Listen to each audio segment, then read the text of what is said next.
Hi, welcome to day 3 of the 5-day Shattering Stress Challenge.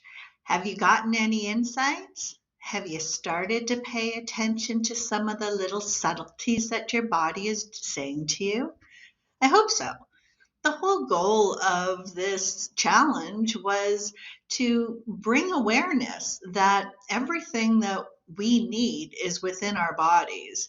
And even though we've been told otherwise, that we need experts and doctors and pills and everybody else to take care of us, it is so not true. And we are in a moment of time where things are happening so fast and things are coming at us faster than we could ever imagine. And our bodies are not keeping up with that evolution. So it's up to us. It's up to us to cognitively, consciously take control of what's happening. So today I want to talk about stress triggers. What is a trigger? Now, I'm not talking emotional triggers, which is about trauma, although they can be stressful as well. Today, I want us, or this whole challenge is about stress. So let's stay focused on that and know that the word trigger is what is going to turn your central nervous system on into the sympathetic nervous system instead of where it should be the majority of the time in your parasympathetic nervous system. So let me explain how the brain processes just a little bit so that we can get to the triggers and understand.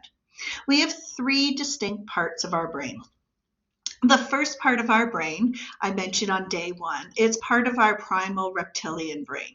It is directly connected to our central nervous system, which is directly connected to our gut. There is a two-way bilateral communication that is happening back and forth through that entire central nervous system. And that central nervous system is basically the main trunk line of electrical currents and plumbing. Everything goes through there. So if you think about it like that as your major stack of your home, electricity, water, everything goes through there. So when our gut gets a stimulus, when our brain gets a stimulus, when any one of our 112 senses that our bodies have, and that's only what scientists know about. They've been able to calculate 112 senses that our body has that bring stimulus in that will turn on that central nervous system.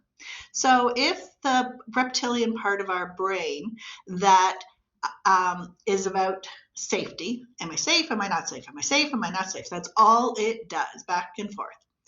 If it determines that you're safe, then information goes to the next part of your brain. And that next part of our brain is an emotional part of our brain, but it is also our unconscious, subconscious brain. That is where all the programs live. That is where every time we have said, done, or believed things, it has become a program in there. Those programs are attached to an emotion. And an emotion is a chemical-based creation that our body does.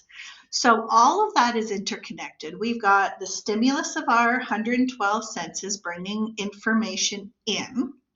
Then we have our program brain that decides what program to pull out. Pull this one, that one, this one, that one, and the decisions are happening consciously or unconsciously so much because our bodies are designed to be efficient and to automate as much as possible so that we run on autopilot as much as possible. That frees up our time, our abilities to think and to become conscious and aware and innovative and creative and loving and all those other things that we can do when we're not doing all of those things that just automatically happen. So where is a stress trigger? A stress trigger is when it hits any one of those places and it does not have a program for it. That's all. Your brain is saying, oh, I don't know what to do here. This is new. It will create feelings of fear, of fear mainly. We'll go with fear. There's other subtleties, but it doesn't really matter. Fear is your body's communication to you that's saying something's different, pay attention. And that's really all it is. Pay attention. I'm no longer on autopilot. That's what it means. Okay, so you're doing something new, different. You're eating a different food. You're seeing something different. You're having a different conversation. You're having things that are either popping up as a program that wasn't a good, happy program for you, and it makes things feel really uncomfortable because it's a program that may not necessarily be in your benefit, but you survived it, so your brain thinks it's good. Until you reprogram and rewire your brain to have the triggers be what you really want them to be, it's all automatic. So let's say you have a trigger at work, financial, health, relationship, overload, too much going on. You have personal triggers of memories or thoughts or feelings. All of these are potential triggers. And what a trigger is setting off that central nervous system. When you know and you choose and you program your own brain and you understand the language of your body, then you can understand this is a trigger. I need to turn off my alarm system. Nobody bad is at the door.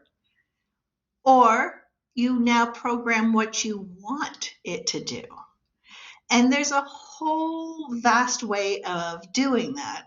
But in stress, we're talking right now about management. And yes, I snuck that one in there because I can't not. We've been told that we have so little power, and it is such a lie. We need to unlearn that crap.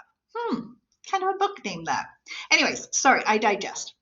What we need to do is become aware of who we are, where our triggers are, where we are in off balance, where we are potentially coming across something that could set off a trigger. And understanding when a trigger happens, what it looks like, what it feels like, to be able to become consciously aware. So, for example, if your child, toddler, all of a sudden throws themselves on the ground in the middle of the mall and starts having a temper tantrum. If you're aware that that child has not eaten or slept for very long, it's exhausted, it's overwhelmed, are you going to get mad at the child? Or are you going to say, oh, push too far, pick up the child and carry them and make their needs met? Give them sleep, give them food, give them what their body is screaming for. We have to do that for ourselves.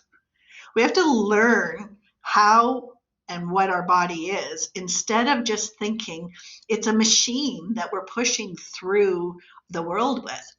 It's not invincible.